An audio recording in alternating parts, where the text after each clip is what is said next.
Did Fortnite kill gaming? Yeah, so today we're going to be talking about something a little different. I know this channel has kind of focused more on Nintendo things, but I'm not just a Nintendo fan, no. See, a little funny story. So I grew up playing the Wii and DS. Those were my childhood consoles and how I got started in video games as a whole. And I got the 3DS during the Wii U era because it came out before. But I never got the Wii U. If you've watched the channel, I never got the Wii U when it came out at the time. Instead, I went to the dark side. I became the enemy of Nintendo. I switched over to the PS4. Yeah, I went over to Sony. The company that's been duking it out with Nintendo for years at this point. And I got into other games besides just Nintendo games, like GTA. Probably shouldn't have been playing it at the time, but hey, it's still GTA. We're still waiting for the sixth one, so at least I could go back and play the old ones. But overall, it introduced me to other games. Now I have a PC as well and with the PS5, so like I can play a whole lot of other games, but I've always been a Nintendo fan just because of my childhood. So when the Switch came out, I obviously got the Switch, and now we're here with the Nintendo Switch 2 in 2026. But I want to look back at something that I think has changed gaming, and that is, of course, Fortnite Battle Royale. I can't say that I hate the game. I mean, I have a Fortnite chair, as you can see. I got this bad boy in 2018 during Prime Fortnite. So, I can't sit here and just hate on the game and act like, oh, it's the worst game ever. No, I've actually played Fortnite for like almost 8 years now. I've played through Prime Fortnite when it had its Prime. It's had like 3 different Primes at this point. And every now and then I'll still go back to it. I don't play it as much as I did back in the day. Back in the day, I would spend hours, and I'd also spend a lot of money on the game. That's where all my chore money went to, was V-Bucks to get the Fortnite skins. So my locker is quite loaded, but I'm not going to get into all that. 2026, and Fortnite has changed a lot over the years. I have recently played Chapter 7 of the new season, the new map, all of that type of stuff, all the new weapons. And, it's not bad, but obviously I don't have the same skills as I used to back in the day. So that's changed. So there's a lot of like really good people, really good kids out there who are sweating their nuts off. So, and then you have all the bots that you're up against. So it's really unbalanced, and I don't know if they've really changed that at all or looked into changing that. But it's really bad and noticeable. And the Battle Royale part is just not fun anymore. And I think Battle Royale is also dying in a way. PUBG started it all, but then Fortnite came in and took over Fortnite's spot. But there's been other Battle Royales that have attempted Fortnite style, like Apex, all those types of games, but they've never come close to Fortnite.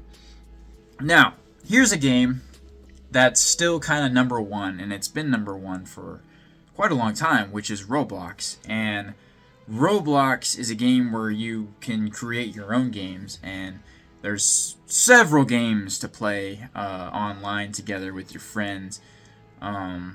Different games that are unique from each other. And Fortnite has tried replicating that in the past, back in like 2018, 2019, when they made the creative mode in Fortnite. It started out pretty basic, but it's definitely evolved over time. And Now Fortnite has multiple different modes, multiple different game modes, and they've tried to replicate the Roblox style to keep the game alive. And Fortnite has stayed alive for a long time. I mean, 8 years, and it's gotten good numbers. But those numbers have dropped quite a bit lately. And that's not just in the new chapter 7. That's kind of been the past few seasons from what I've noticed. And they brought OG back to try to get all the nostalgia back, but that really didn't work. I mean, no one really plays that either. I mean, that's usually the mode I play when I hop on. But Fortnite has tried to replicate Roblox, and that's where kind of most of their numbers go to, is those other game modes that, like, especially creative modes. And the Battle Royale numbers and, like, the main Epic Games made creative modes, like OG, ranked, all of those modes are not getting the numbers like they used to. And so that as a whole has changed. Now, how has Fortnite killed gaming is what this video was titled. And that's what we were really trying to get into. And that's just online games as a whole. But Fortnite was so big that everyone got onto the trend and the popularity of, oh, you gotta get the V-Bucks, you gotta get all these skins. And people can spend all the money they want on this game. You know, you could spend $5 to $10 if you want to just get 1 or 2 skins or something like that. Because it's a free-to-play game. And Roblox is also free to play. There's a lot of free to play games out there online that everyone has been playing more because it's free. You don't have to spend any money. And if you want to spend money, you can. You can buy cosmetics in the games. And that's totally optional. You don't have to do all that, but you can. And that's kind of changed gaming. From what I've noticed, especially in the Nintendo Switch 2 era of things. Most recently, I have tried to play Fortnite on this thing, but I will say it runs way better than the original Switch. I remember playing the Switch version of Fortnite back in the day, and Fortnite's so big now, the game looks horrible on the Nintendo Switch. But now that we have the Switch 2, it actually runs decently. It's nowhere near like PS5 level. That's where I mainly go, is with the PS5 if I'm running Fortnite. But yeah, I've noticed in the Switch 2 era, because we've got a lot of first-party games released for Nintendo, and Nintendo's usually the company that does release first-party titles, and they're pretty good quality too.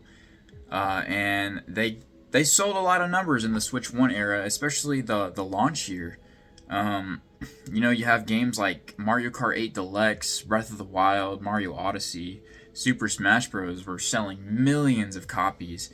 And to me, the PS5 era, because I was there for the PS4 era, and obviously now I'm here with the PS5 era. To me, the PS5 era hasn't felt like we've gotten many games, and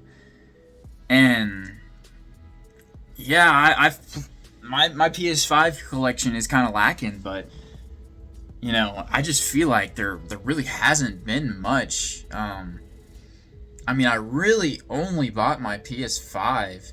I actually didn't get it until 2022, and that was because I was getting ready for Spider-Man 2 to release, because I didn't know when that was coming out. And I think Star Wars Jedi Survivor, that was coming out soon. So that's mainly the only reason why I wanted to get the PS5, is to play those games, because I was actually like, oh yeah, I'll buy the PS5 now. These games look incredible. Because, I mean, when the PS5 launched, you still had PS4 games that were still getting released on the PS5. And so these were kind of like the first first party exclusives on the PS5. So I was looking forward to it. Now you can play Jedi Survivor on Xbox and PC too. but I was just talking about Spider-Man. And then you got Astrobot that released in 2024. But what I'm trying to say is it's felt really empty, and there just hasn't been a lot of games like first party released. There was Ghost of Yote that I played. I haven't got a lot of use out of my PS5, and obviously GTA 6 whenever that gets released, if it does.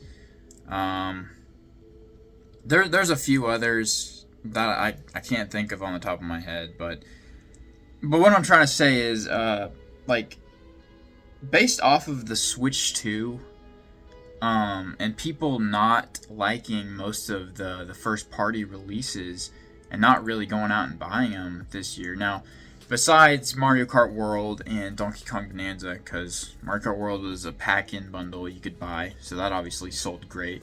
And Donkey Kong Bonanza actually did pretty well too.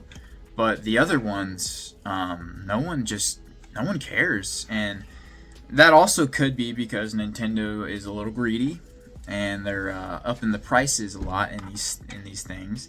And that's just gaming as a whole in general.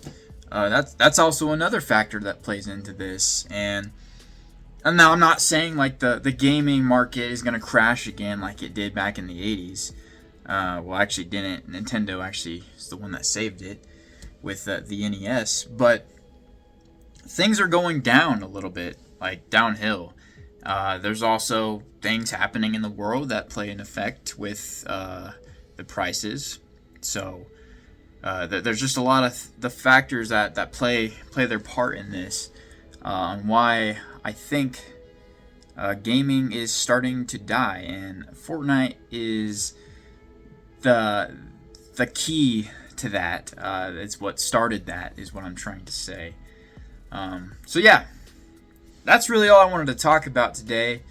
A little bit different, I know, not Nintendo, kind of a basic video. You've probably seen this multiple times, but it's just something I've been thinking about recently and wanted to share my thoughts on it. And so yeah, if you haven't subscribed already, go ahead and do that. Hit the button down below. Super easy, not that hard. Helps me out. We're getting close to hitting our goal, which is 500 subscribers. So yeah, it helps that out too. And so yeah, that's all I wanted to talk about. See ya.